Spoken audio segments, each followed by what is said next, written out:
Welcome to Soft Hour Library. Tonight's story begins now. Close your eyes and rest. Chapter 17. The Ramadan.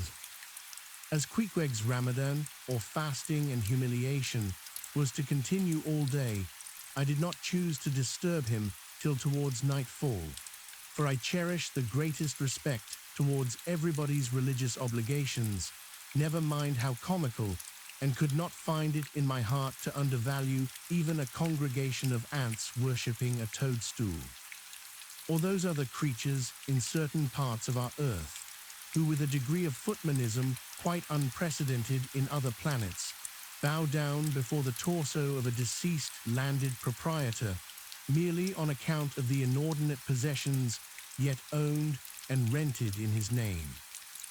I say we good Presbyterian Christians should be charitable in these things, and not fancy ourselves so vastly superior to other mortals, pagans, and what not, because of their half-crazy conceits on these subjects.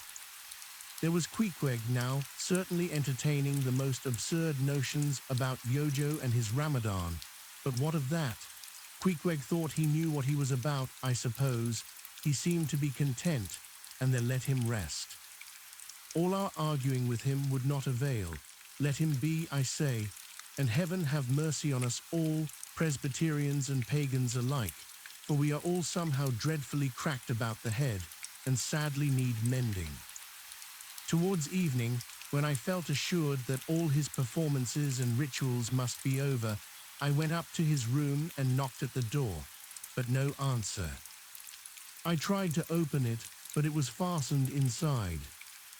Queequeg, said I softly through the keyhole, all silent. I say, Queequeg, why don't you speak? It's I, Ishmael. But all remained still as before. I began to grow alarmed. I had allowed him such abundant time. I thought he might have had an apoplectic fit. I looked through the keyhole, but the door opening into an odd corner of the room, the keyhole prospect was but a crooked and sinister one. I could only see part of the footboard of the bed and a line of the wall, but nothing more. I was surprised to behold resting against the wall the wooden shaft of Queequeg's harpoon, which the landlady the evening previous had taken from him before our mounting to the chamber. That's strange, thought I, but at any rate, since the harpoon stands yonder, and he seldom or never goes abroad without it, therefore he must be inside here, and no possible mistake. Queequeg, Queequeg, all still. Something must have happened. Apoplexy, I tried to burst open the door, but it stubbornly resisted. Running downstairs, I quickly stated my suspicions to the first person I met, the chambermaid. La la, she cried, I thought something must be the matter. I went to make the bed after breakfast, and the door was locked, and not a mouse to be heard, and it's been just so silent ever since. But I thought, maybe, you had both gone off and locked your baggage in for safekeeping. Lala, ma'am, mistress, murder, missus. Hussy, apoplexy, and with these cries, she ran towards the kitchen, I following. Missus! Hussy soon appeared, with a mustard pot in one hand and a vinegar cruet in the other, having just broken away from the occupation of attending to the casters and scolding her little black boy meantime. Woodhouse, cried I, which way to it? Run for God's sake and fetch something to pry open the door, the axe. He's had a stroke, depend upon it. And so saying, I was unmethodically rushing upstairs again empty-handed when Mrs. Hussy interposed the mustard pot and vinegar cruet, and the entire caster of her countenance. What's the matter with you, young man? Get the axe. For God's sake, run for the doctor, someone, while I pry it open. Look here, said the landlady, quickly putting down the vinegar cruet, so as to have one hand free. Look here, are you talking about prying open any of my doors? And with that she seized my arm. What's the matter with you? What's the matter with you, shipmate? In as calm but rapid a manner as possible, I gave her to understand the whole case. Unconsciously clapping the vinegar cruet to one side of her nose, she ruminated for an instant, then exclaimed, "No, I haven't seen it since I put it there." Running to a little closet under the landing of the stairs, she glanced in, and returning, told me that Queequeg's harpoon was missing. "He's killed himself," she cried. "It's unfortunate Stig's done over again. There goes another counterpane. God pity his poor mother. It will be the ruin of my house. Has the poor lad a sister? Where is that girl? There, Betty, go to Snarls the painter and tell him to paint me a sign with 'No suicides permitted here' and 'No smoking in the parlor.' Might as well kill both birds at once. Kill, the Lord be merciful to his ghost. What's that noise there? You young man, avast there." And running up after me, she caught me as I was again trying to force open the door. "I don't allow it. I won't have my premises spoiled. Go for the locksmith. There's one about a mile from here." "But avast," putting her hand in her side pocket, "here's a key that'll fit, I guess. Let's see." And with that she turned it in the lock, but alas, Queequeg's supplemental bolt remained unwithdrawn with. "Have to burst it open," said I, and was running down the entry a little for a good start when the landlady caught at me, again vowing I should not break down her premises. But I tore from her, and with a sudden bodily rush dashed myself full against the mark. With a prodigious noise the door flew open, and the knob slamming against the wall sent the plaster to the ceiling, and there, good heavens, there sat Queequeg, altogether cool and self-collected, right in the middle of the room, squatting on his hams and holding Yojo on top of his head.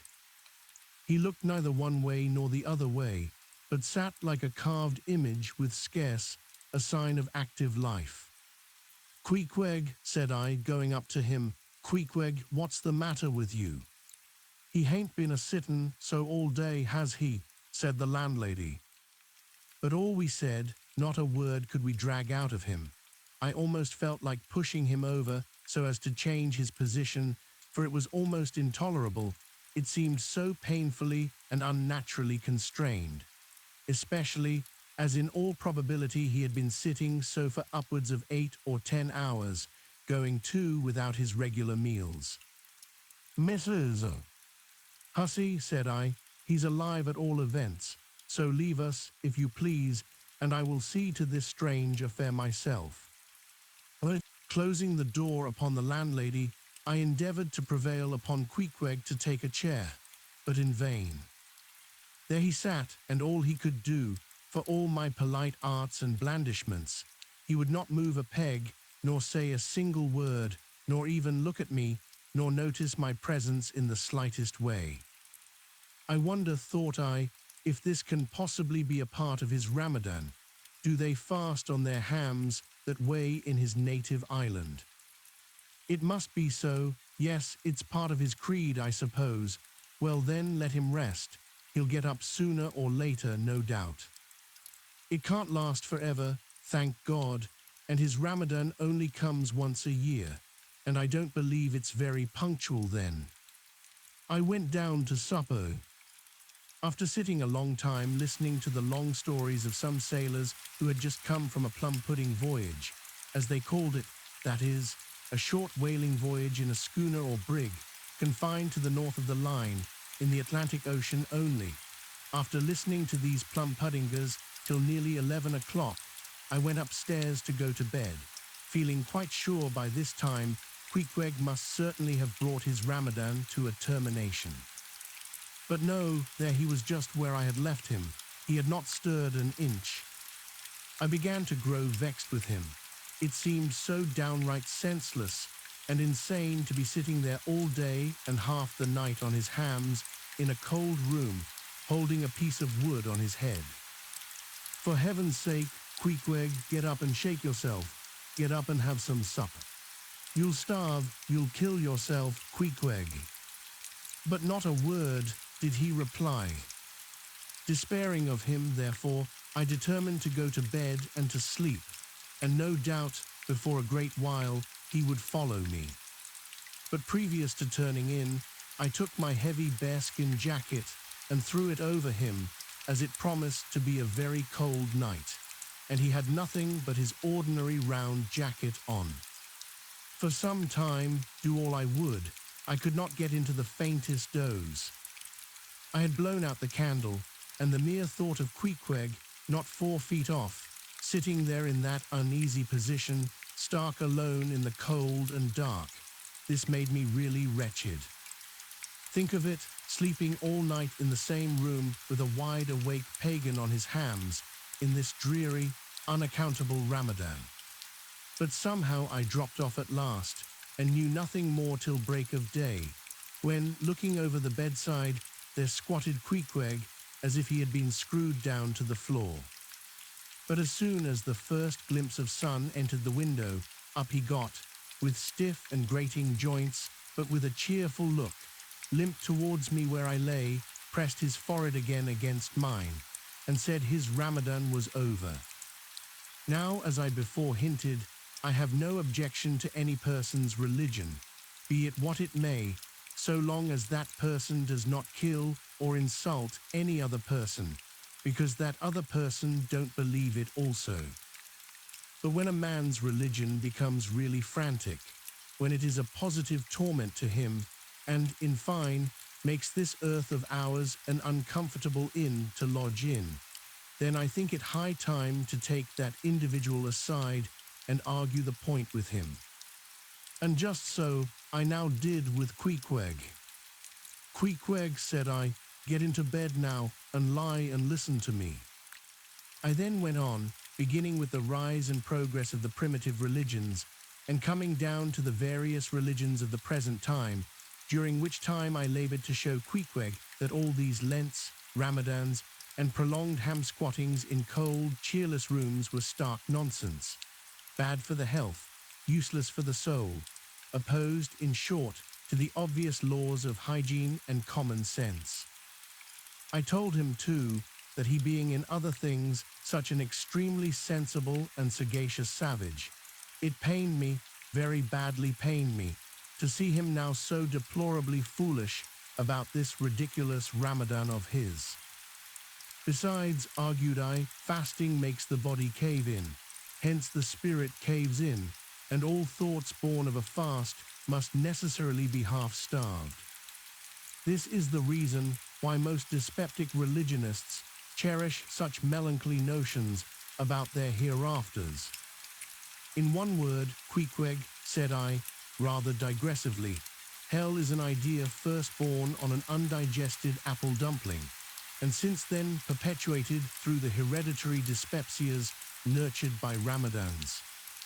I then asked Queequeg whether he himself was ever troubled with dyspepsia, expressing the idea very plainly so that he could take it in. He said no, only upon one memorable occasion. It was after a great feast given by his father the king, on the gaining of a great battle, wherein 50 of the enemy had been killed by about 2 o'clock in the afternoon, and all cooked and eaten that very evening. No more, Queequeg, said I, shuddering.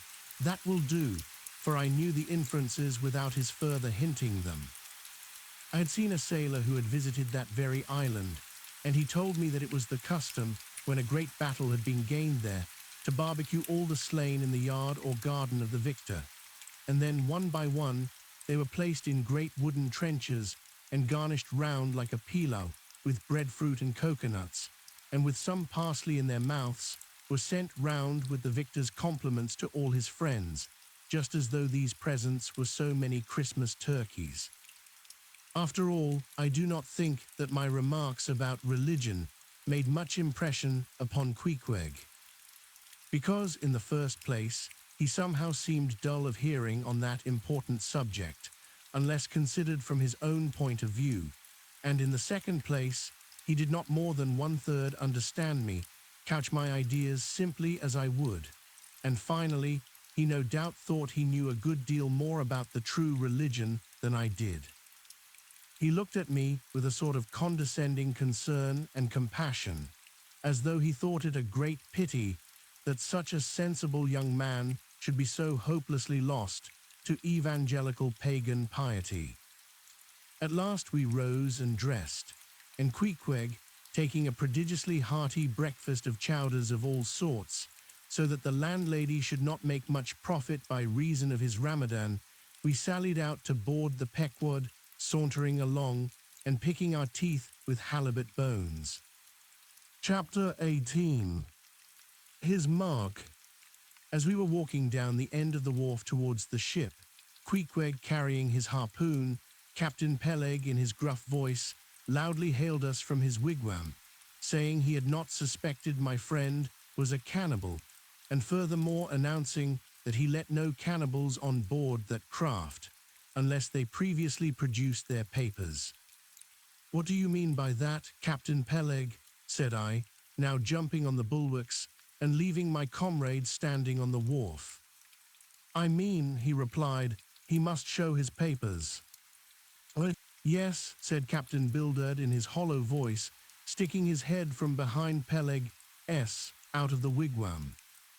"He must show that he's converted. Son of darkness," he added, turning to Queequeg, "art thou at present in communion with any Christian church?" "Why," said I, "he's a member of the First Congregational Church. Here be it said that many tattooed savages sailing in Nantucket ships at last come to be converted into the churches." "First Congregational Church," cried Bildad. "What, that worships in Deacon Deuteronomy Coleman's meeting house?" And so saying, taking out his spectacles, he rubbed them with his great yellow bandana handkerchief, and putting them on very carefully, came out of the wigwam, and leaning stiffly over the bulwarks, took a good long look at Queequeg. "How long hath he been a member?" he then said, turning to me. "Not very long, I rather guess, young man." "No," said Peleg, "and he hasn't been baptized right either, or it would have washed some of that devil's blue off his face." "Do tell now," cried Bildad, "is this Philistine a regular member of Deacon Deuteronomy's meeting? I never saw him going there, and I pass it every Lord's Day." "I don't know anything about Deacon Deuteronomy or his meeting," said I. "All I know is that Queequeg here is a born member of the First Congregational Church. He is a deacon himself, Queequeg is." "Young man," said Bildad sternly, "thou art skylarking with me. Explain thyself, thou young Hittite. What church dost thee mean? Answer me."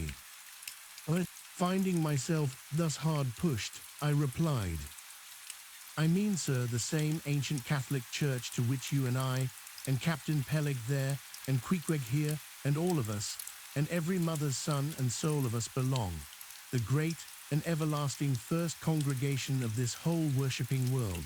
We all belong to that, only some of us cherish some queer crotchets no ways touching the grand belief, in that we all join hands." "Splice, thou means to splice hands," cried Peleg, drawing nearer. "Young man, you'd better ship for a missionary instead of a foremast hand. I never heard a better sermon. Deacon Deuteronomy, why Father Mapple himself couldn't beat it, and he's reckoned something. Come aboard, never mind about the papers. I say, tell Quahog there, what's that you call him? Tell Quahog to step along. By the great anchor, what a harpoon he's got there. Looks like good stuff that, and he handles it about right. I say, Quahog, or whatever your name is, did you ever stand in the head of a whaleboat? Did you ever strike a fish?"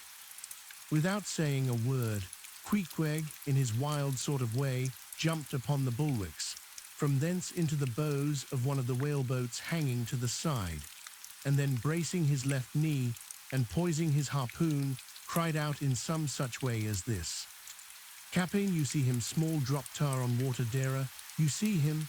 Well, s'pose him one whale eye, well den." And taking sharp aim at it, He darted the iron right over old Bildad's broad brim, clean across the ship's decks, and struck the glistening tar spot out of sight. "Now," said Queequeg, quietly hauling in the line, "sposey him whaley I. Why, dad whale dead." "Well, quick, Bildad," said Peleg, his partner, who, aghast at the close vicinity of the flying harpoon, had retreated towards the cabin gangway. "Quick, I say, you Bildad, and get the ship's papers. We must have Hedgehog there, Quohog, in one of our boats. Look ye, Quohog, we'll give ye the 90th lay, and that's more than ever was given a harpooner yet out of Nantucket." So down we went into the cabin, and to my great joy Queequeg was soon enrolled among the same ship's company to which I myself belonged. When all preliminaries were over and Peleg had got everything ready for signing, he turned to me and said, "I guess, Quohog, they don't know how to write, does he? I say, Quohog, blast ye, dost thou sign thy name or make thy mark?" But at this question, Queequeg, who had twice or thrice before taken part in similar ceremonies, looked no ways abashed, but taking the offered pen, copied upon the paper, in the proper place, an exact counterpart of a queer round figure which was tattooed upon his arm, so that through Captain Peleg's obstinate mistake touching his appellative, it stood something like this: Quohog, his ex-mark.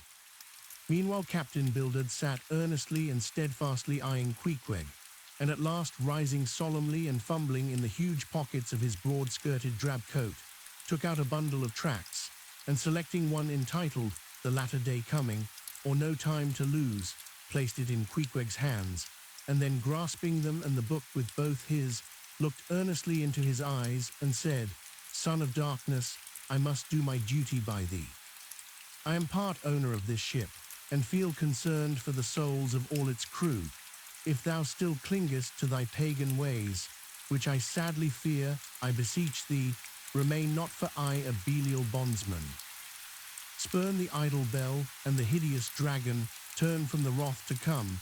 Mind thine eye, I say, O goodness gracious, steer clear of the fiery pit." Something of the salt sea yet lingered in old Bildad's language, heterogeneously mixed with scriptural and domestic phrases. Avast there, Bildad, avast now spoiling our harpooner," cried Peleg. "Pious harpooneers never make good voyagers. It takes the shark out of 'em. No harpooner is worth a straw who ain't pretty sharkish. There was young Nat Swain, once the bravest boat header out of all Nantucket and the Vineyard. He joined the meeting and never came to good. He got so frightened about his plaguey soul that he shrinked and sheered away from whales, for fear of after claps, in case he got stove and went to Davy Jones." Peleg, said Bildad, lifting his eyes and hands, "thou thyself, as I myself, hast seen many a perilous time. Thou knowest, Peleg, what it is to have the fear of death. How then canst thou prate in this ungodly guise? Thou beliest thine own heart, Peleg. Tell me when this same Pequod here had her 3 masts overboard in that typhoon on Japan, that same voyage when thou went mate with Captain Ahab, didst thou not think of death and the judgment then?" Hear him now," cried Peleg, marching across the cabin and thrusting his hands far down into his pockets. "Hear him, all of ye. Think of that when every moment we thought the ship would sink. Death and the judgment then, what, with all 3 masts making such an everlasting thundering against the side, and every sea breaking over us, fore and aft. Think of death and the judgment then. No time to think about death then. Life was what Captain Ahab and I was thinking of, and how to save all hands, how to rig jury masts, how to get into the nearest port. That was what I was thinking of." Bildad said no more, but buttoning up his coat, stalked on deck, where we followed him. There he stood, very quietly overlooking some sailmakers who were mending a topsail in the waist. Now and then he stooped to pick up a patch or save an end of tarred twine, which otherwise might have been wasted. Chapter 19. The Prophet. Shipmates, have ye shipped in that ship? Queequeg and I had just left the Pequod and were sauntering away from the water, for the moment each occupied with his own thoughts, when the above words were put to us by a stranger, who, pausing before us, levelled his massive forefinger at the vessel in question. He was but shabbily apparelled in faded jacket and patched trousers, a rag of a black handkerchief investing his neck. A confluent smallpox had in all directions flowed over his face and left it like the complicated ribbed bed of a torrent when the rushing waters have been dried up. Have ye shipped in her? He repeated. You mean the ship Pequod, I suppose, said I, trying to gain a little more time for an uninterrupted look at him.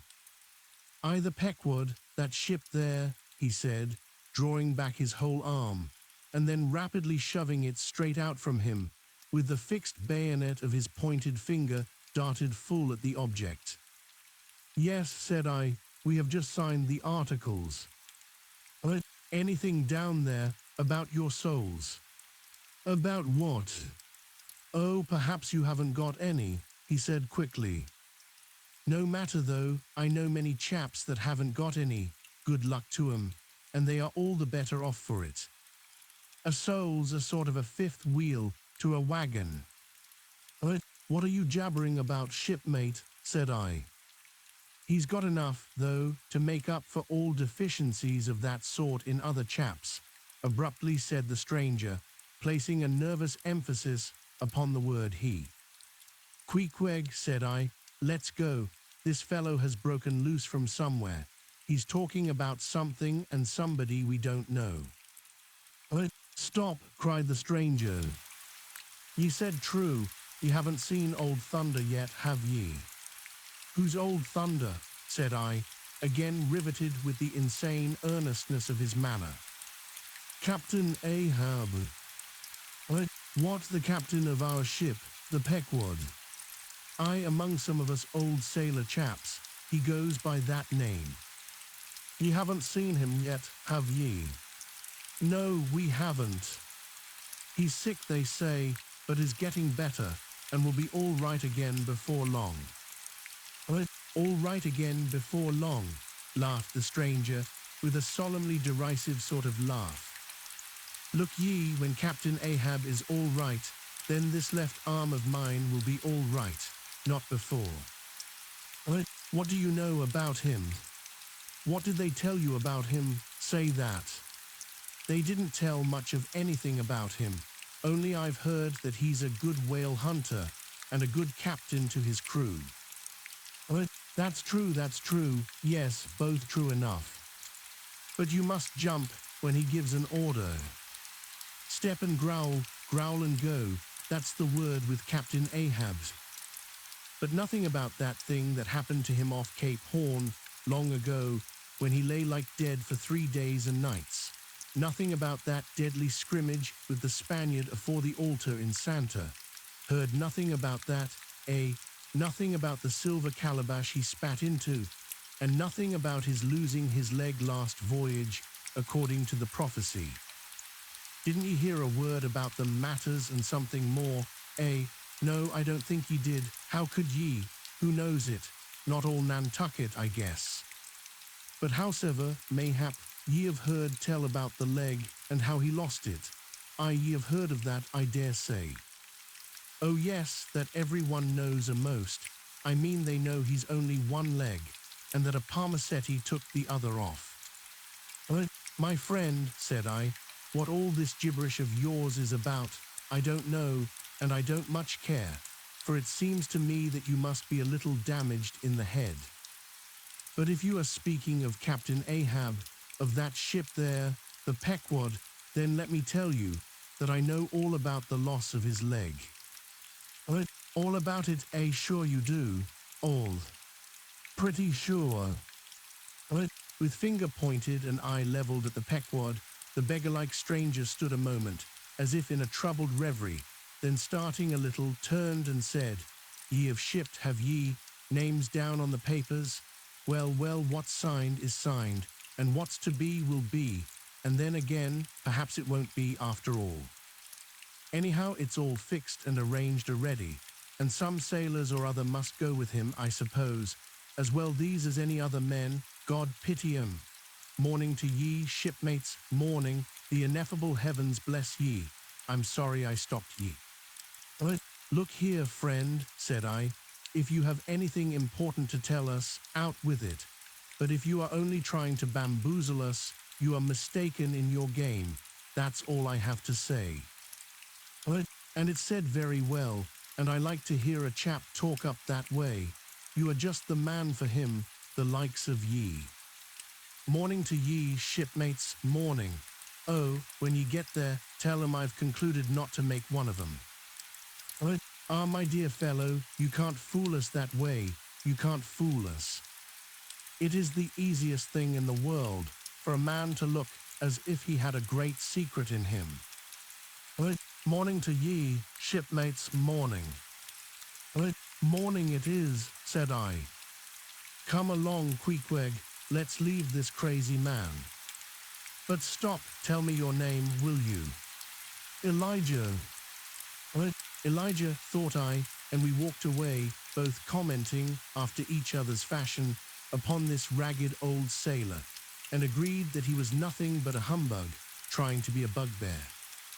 But we had not gone perhaps above 100 yards, when chancing to turn a corner and looking back as I did so, who should be seen but Elijah following us, though at a distance. Somehow the sight of him struck me so that I said nothing to Queequeg of his being behind, but passed on with my comrade, anxious to see whether the stranger would turn the same corner that we did. He did, and then it seemed to me that he was dogging us, but with what intent I could not for the life of me imagine. This circumstance, coupled with his ambiguous, half-hinting, half-revealing, shrouded sort of talk, now begat in me all kinds of vague wonderments and half-apprehensions, and all connected with the Pequod, and Captain Ahab, and the leg he had lost, and the Cape Horn fit, and the silver calabash, and what Captain Peleg had said of him when I left the ship the day previous, and the prediction of the Squartistig, and the voyage we had bound ourselves to sail, and 100 other shadowy things.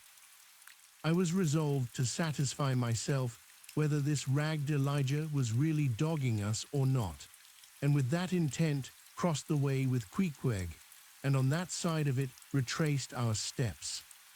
But Elijah passed on, without seeming to notice us. This relieved me, and once more, and finally as it seemed to me, I pronounced him in my heart a humbug. Chapter 20. All astir. A day or two passed, and there was great activity aboard the Pequod. Not only were the old sails being mended, but new sails were coming on board, and bolts of canvas and coils of rigging. In short, everything betokened that the ship's preparations were hurrying to a close. Captain Peleg seldom or never went ashore, but sat in his wigwam, keeping a sharp lookout upon the hands. Bildad did all the purchasing and providing at the stores, and the men employed in the hold and on the rigging were working till long after nightfall. On the day following Queequeg's signing the articles, word was given at all the inns where the ship's company was stopping that their chests must be on board before night, for there was no telling how soon the vessel might be sailing. So Queequeg and I got down our traps, resolving, however, to sleep ashore till the last. But it seems they always give very long notice in these cases, and the ship did not sail for several days. But no wonder, there was a good deal to be done, and there is no telling how many things to be thought of before the Pequod was fully equipped. Everyone knows what a multitude of things, beds, saucepans, knives and forks, shovels and tongs, napkins, nutcrackers, and what not, are indispensable to the business of housekeeping. Just so with whaling, which necessitates a 3 years, housekeeping upon the wide ocean, far from all grocers, costermongers, doctors, bakers, and bankers. And though this also holds true of merchant vessels, yet not by any means to the same extent as with whalemen.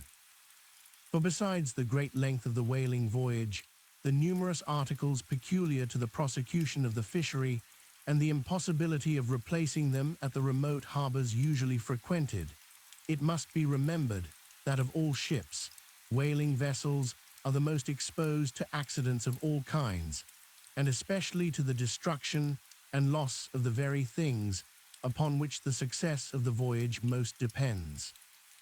Hence the spare boats, spare spars, and spare lines and harpoons, and spare everything's almost, but a spare captain and duplicate ship. At the period of our arrival at the island, the heaviest storage of the Pequod had been almost completed, comprising her beef, bread, water, fuel, and iron hoops and staves. But as before hinted, for some time there was a continual fetching and carrying on board of divers odds and ends of things, both large and small. Chief among those who did this fetching and carrying was Captain Bildad's sister, a lean old lady of a most determined and indefatigable spirit, but withal very kind-hearted, who seemed resolved that if she could help it, nothing should be found wanting in the Pequod, after once fairly getting to sea. At one time she would come on board with a jar of pickles for the steward's pantry, another time with a bunch of quills for the chief mate's desk, where he kept his log, a third time with a roll of flannel for the small of someone's rheumatic back. Never did any woman better deserve her name, which was Charity, Aunt Charity, as everybody called her. And like a sister of Charity, did this charitable Aunt Charity bustle about hither and thither, ready to turn her hand and heart to anything that promised to yield safety, comfort, and consolation to all on board a ship in which her beloved brother Bildad was concerned, and in which she herself owned a score or two of well-saved dollars. But it was startling to see this excellent-hearted quackeress coming on board, as she did the last day, with a long oil ladle in one hand and a still longer whaling lance in the other. Nor was Bildad himself, nor Captain Peleg, at all backward. As for Bildad, he carried about with him a long list of the articles needed, and at every fresh arrival, down went his mark opposite that article upon the paper. Every once in a while Peleg came hobbling out of his whalebone den, roaring at the men down the hatchways, roaring up to the riggers at the masthead, and then concluded by roaring back into his wigwam. During these days of preparation, Queequeg and I often visited the craft, and as often I asked about Captain Ahab and how he was, and when he was going to come on board his ship. To these questions they would answer that he was getting better and better, and was expected aboard every day. Meantime, the two captains, Peleg and Bildad, could attend to everything necessary to fit the vessel for the voyage. If I had been downright honest with myself, I would have seen very plainly in my heart that I did but half fancy being committed this way to so long a voyage, without once laying my eyes on the man who was to be the absolute dictator of it, so soon as the ship sailed out upon the open sea. But when a man suspects any wrong, it sometimes happens that if he be already involved in the matter, he insensibly strives to cover up his suspicions even from himself. And much this way it was with me. I said nothing and tried to think nothing. At last it was given out that sometime next day the ship would certainly sail. So next morning, Queequeg and I took a very early start. Chapter 21. Going aboard. It was nearly 6 o'clock, but only grey and perfect misty dawn when we drew nigh the wharf. "There are some sailors running ahead there, if I see right," said I to Queequeg. "It can't be shadows. She's off by sunrise, I guess. Come on." "Avast!" cried a voice, whose owner at the same time coming close behind us, laid a hand upon both our shoulders, and then insinuating himself between us, stood stooping forward a little in the uncertain twilight, strangely peering from Queequeg to me. It was Elijah. "Going aboard." "Hands off, will you?" said I. "Looky here," said Queequeg, shaking himself. "Go way." "Ain't going aboard, then?" "Yes, we are," said I, "but what business is that of yours? Do you know, Mr. Elijah, that I consider you a little impertinent?" No, I wasn't aware of that," said Elijah, slowly and wonderingly looking from me to Queequeg with the most unaccountable glances. "Elijah," said I, "you will oblige my friend and me by withdrawing. We are going to the Indian and Pacific Oceans and would prefer not to be detained." Ye be ye, coming back afore breakfast?" "He's cracked, Queequeg," said I, "come on." "Halloa," cried stationary Elijah, hailing us when we had removed a few paces. "Never mind him," said I, "Queequeg, come on." But he stole up to us again, and suddenly clapping his hand on my shoulder, said, "Did ye see anything looking like men going towards that ship a while ago?" Struck by this plain matter-of-fact question, I answered, saying, "Yes, I thought I did see 4 or 5 men, but it was too dim to be sure." Very dim," said Elijah. "Morning to ye." Once more we quitted him, but once more he came softly after us, and touching my shoulder again, said, "See if you can find 'em now, will ye?" "Find who?" Morning to ye, he rejoined, again moving off. "Oh, I was going to warn ye against, but never mind. It's all one, all in the family too. Sharp frost this morning, ain't it? Goodbye to ye. Shan't see ye again very soon, I guess, unless it's before the grand jury." And with these cracked words he finally departed, leaving me, for the moment, in no small wonderment at his frantic impudence. At last, stepping on board the Pequod, we found everything in profound quiet, not a soul moving. The cabin entrance was locked within, the hatches were all on and lumbered with coils of rigging. Going forward to the forecastle, we found the slide of the scuttle open. Seeing a light, we went down and found only an old rigger there, wrapped in a tattered pea-jacket. He was thrown at whole length upon 2 chests, his face downwards and enclosed in his folded arms. The profoundest slumber slept upon him. "Those sailors we saw, Queequeg, where can they have gone to?" said I, looking dubiously at the sleeper. But it seemed that, when on the wharf, Queequeg had not at all noticed what I now alluded to. Hence I would have thought myself to have been optically deceived in that matter, were it not for Elijah's otherwise inexplicable question. But I beat the thing down, and again marking the sleeper, jocularly hinted to Queequeg that perhaps we had best sit up with the body, telling him to establish himself accordingly. He put his hand upon the sleeper's rear, as though feeling if it was soft enough, and then, without more ado, sat quietly down there. "Gracious, Queequeg, don't sit there," said I. "Oh, Peridude seat," said Queequeg. "My country way won't hurt him face." "Face," said I, "call that his face. Very benevolent countenance then, but how hard he breathes, he's heaving himself. Get off, Queequeg, you are heavy, it's grinding the face of the poor. Get off, Queequeg, look, he'll twitch you off soon. I wonder he don't wake." Queequeg removed himself to just beyond the head of the sleeper and lighted his tomahawk pipe. I sat at the feet. We kept the pipe passing over the sleeper from one to the other. Meanwhile, upon questioning him in his broken fashion, Queequeg gave me to understand that in his land, owing to the absence of settees and sofas of all sorts, the king, chiefs, and great people generally were in the custom of fattening some of the lower orders for Ottomans, and to furnish a house comfortably in that respect, you had only to buy up 8 or 10 lazy fellows and lay them round in the piers and alcoves.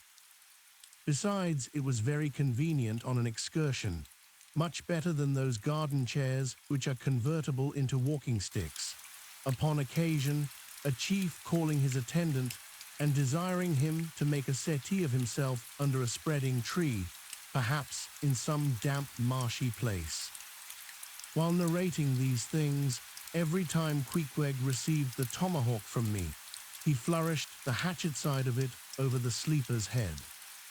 "What's that for, Queequeg?" "Perry easy, Killy, oh, perry easy." He was going on with some wild reminiscences about his tomahawk pipe, which, it seemed, had in its 2 uses both brained his foes and soothed his soul, when we were directly attracted to the sleeping rigger.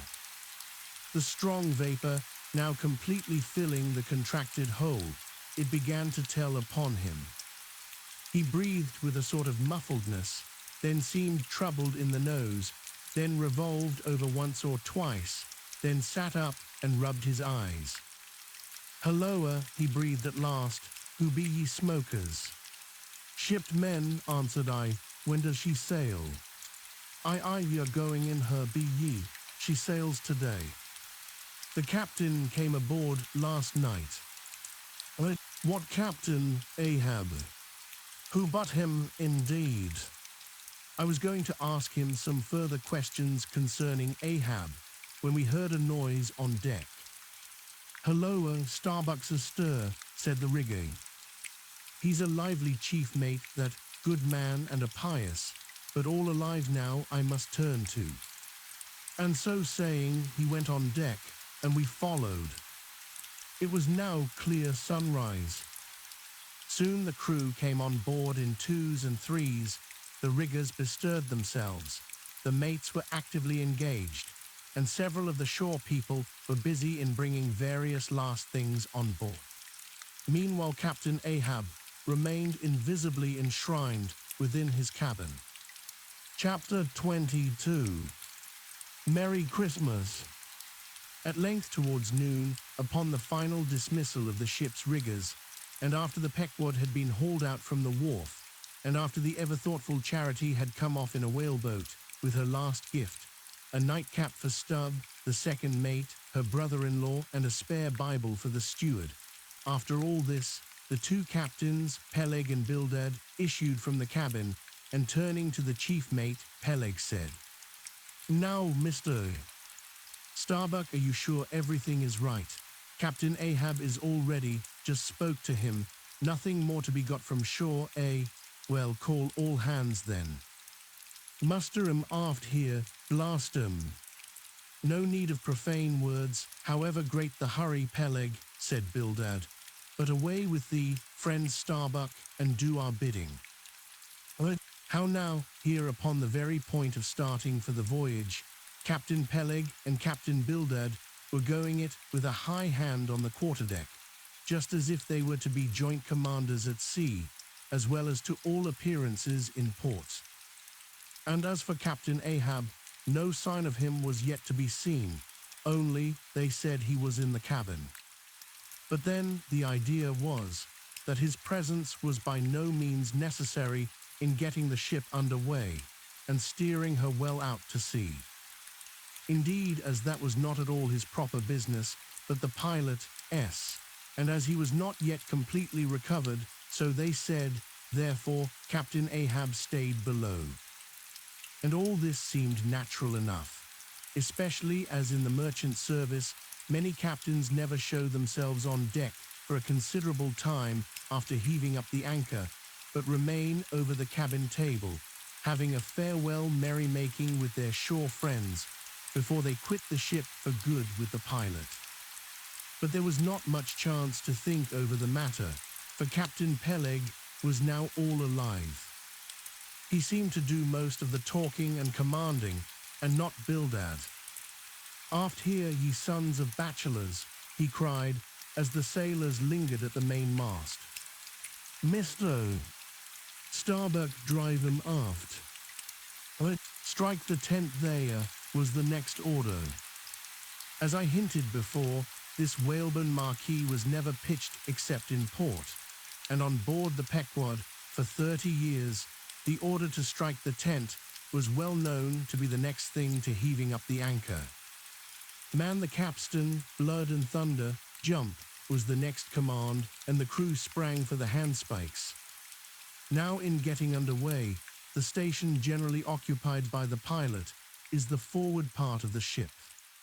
And here Bildad, who with Peleg, be it known, in addition to his other officers, was one of the licensed pilots of the port, he being suspected to have got himself made a pilot in order to save the Nantucket pilot fee to all the ships he was concerned in, for he never piloted any other craft. Bildad, I say, might now be seen actively engaged in looking over the bows for the approaching anchor, and at intervals singing what seemed a dismal stave of psalmody to cheer the hands at the windlass, who roared forth some sort of a chorus about the girls in Booble Alley with hearty goodwill. Nevertheless, not 3 days previous, Bildad had told them that no profane songs would be allowed on board the Pequod, particularly in getting underway, and Charity, his sister, had placed a small choice copy of Watts in each seaman's berth. Meantime, overseeing the other part of the ship, Captain Peleg ripped and swore astern in the most frightful manner. I almost thought he would sink the ship before the anchor could be got up.